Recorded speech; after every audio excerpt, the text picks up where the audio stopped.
जातीय संघर्ष में तब्दील मुंगेर लोकसभा चुनाव में बाहुबली अनंत सिंह की इनडायरेक्ट एंट्री से चुनाव में ट्विस्ट आ गया है। माना जा रहा है कि खास टाइमिंग में अनंत सिंह का जेल से बाहर आना लालू प्रसाद यादव के एमवाय समीकरण की तोड़ के मकसद से लिया गया एक बड़ा कदम है।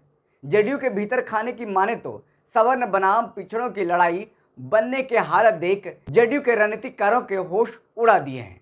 मुंगेर लोकसभा का चुनावी संघर्ष आरजेडी के उम्मीदवार कुमारी अनीता और जेडीयू के राजीव रंजन उर्फ ललन सिंह के बीच में है। शुरुआत में तो जेडीयू उम्मीदवार ललन सिंह काफी राहत महसूस कर रहे थे, पर जैसे जैसे बाहुबली अशोक महतो ने अपनी जेल की जिंदगी को भूमिहार के अन्याय के विरोध का कारण बताया, वैसे वैसे पिछड़ों की गोलबंदी आकार लेने लगी। धीरे धीरे तो माहौल ऐसा बन गया कि 2024 का लोकसभा चुनाव भले राजीव रंजन उर्फ ललन सिंह लड़ रहे हैं, पर लिटमस टेस्ट मुख्यमंत्री नीतीश कुमार और बीजेपी के प्रदेश अध्यक्ष सम्राट चौधरी का होना है। मुंगेर गोलबंदी की बात करें तो आरजेडी के एमवाय समीकरण के साथ कुर्मी और धानुक की गोलबंदी के सूत्रधार बने बाहुबली अशोक महतो ने एनडीए के समीकरण को बिगाड़ दिया है। एनडीए के पक्ष में सवर्ण पासवान के साथ कुर्मी, कुशवाहा और धानुक का पक्ष मजबूती से दे रहा था, पर अशोक महतो ने अपने बलिदानी चेहरा को आगे कर एक हद तक पिछड़ों की गोलबंदी करने में कामयाब हुए। खासकर कुर्मी धानुक को आरजेडी के रथ पर सवार कर गए। दरअसल जेडीयू के रणनीतिकार कुर्मी और धानुक के वोट को आरजेडी की तरफ शिफ्ट होते देख इसकी भरपाई यादव मत में सेंधमारी करना चाह रहे हैं। अनंत सिंह की स्थिति यह है कि मोकामा के धारातल पर कुर्मी और यादव दो पलड़े पर रहते हैं।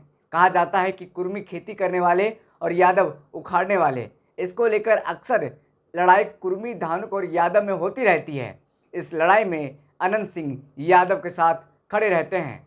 याद कीजिए मोकामा विधानसभा का उपचुनाव, जब आरजेडी से अनंत सिंह की पत्नी नीलम देवी खड़ी थी और बीजेपी से बाहुबली ललन सिंह की पत्नी सोनम देवी। इस उपचुनाव में कुर्मी धानुक का वोट एक तरफा अनंत सिंह की तरफ नहीं पड़ा, जबकि उस वक्त महागठबंधन की सरकार में बतौर सीएम नीतीश कुमार ने भी नीलम देवी के पक्ष में मतदान करने को कहा। परंतु कई जगहों पर कुर्मी और धानुक ने बीजेपी को वोट किया, क्योंकि यादव अनंत सिंह की पत्नी नीलम देवी को वोट कर रहे थे। यानी यादव के विरुद्ध कुर्मी और धानुक के विरुद्ध यादव वोट करते दिखे। इसी समीकरण के तहत जेडीयू यादव के वोट में सेंधमारी वाया अनंत सिंह करना चाहती है।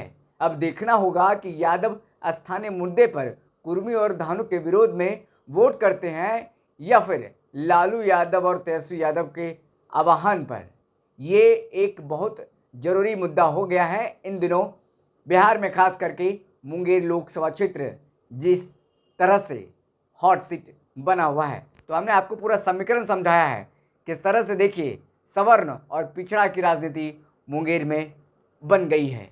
देखना होगा 4 जून का जो रिजल्ट आता है उसमें क्या कुछ नतीजे आते हैं, और 13 मई को जब चुनाव होगा उस दिन मामला क्लियर हो जाएगा।